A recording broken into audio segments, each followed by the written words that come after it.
Right now, even as you sit entirely still, doing absolutely nothing at all, your brain is firing relentlessly. We tend to think of our minds through the lens of our technology, assuming that when we stop moving, we drop into a low-power standby mode. This breaks down the body's energy budget. The brain consumes 20% of your total resources. Notice how that requirement holds steady.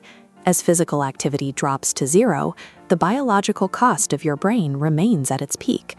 Because doing nothing costs this much energy, rest cannot be defined by inactivity.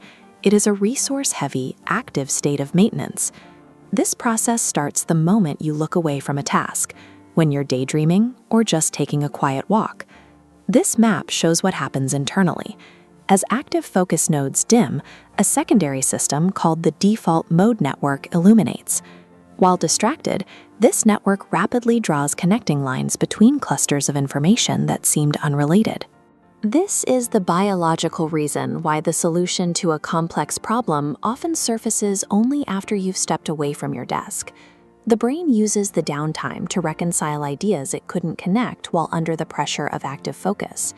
When the mind wanders, the brain is aggressively reorganizing your internal data to make it more useful for the future.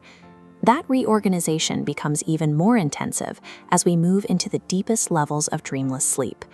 Sleep serves as a mandatory phase of physiological maintenance, where the brain shifts its energy toward internal repairs.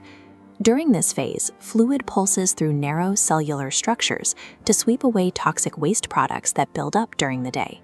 While this cleaning occurs, the brain is also sorting through the day's intake, identifying vital memories to strengthen, and discarding irrelevant data that would otherwise clutter the system.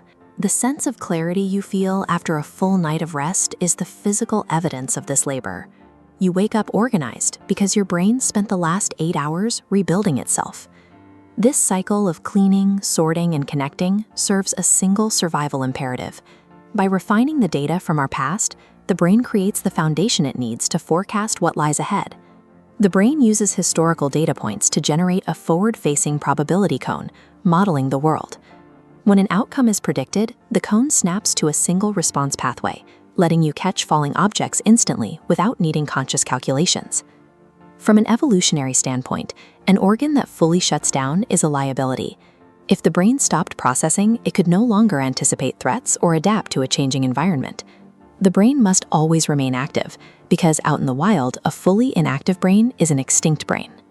If our brains are designed for constant activity, we have to reconcile that with the reality of mental exhaustion. Burnout happens when constant stimulation and chronic stress prevent the brain from ever shifting into its maintenance modes. This flowchart illustrates the bottleneck. When high-input stress signals dominate the system, they physically block the energy required for memory reorganization and cellular cleaning. We experience exhaustion not because the brain is working, but because it is being denied the opportunity to complete its essential repair loops. Real rest constitutes a vital transition in the brain's workload. It is the period where resources move from processing the external environment to optimizing the internal self. Quiet moments and reduced noise are biological requirements that allow these systems to function.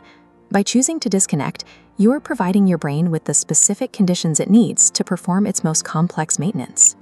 Doing nothing isn't a lapse in productivity. It is the most important work your brain will do all day.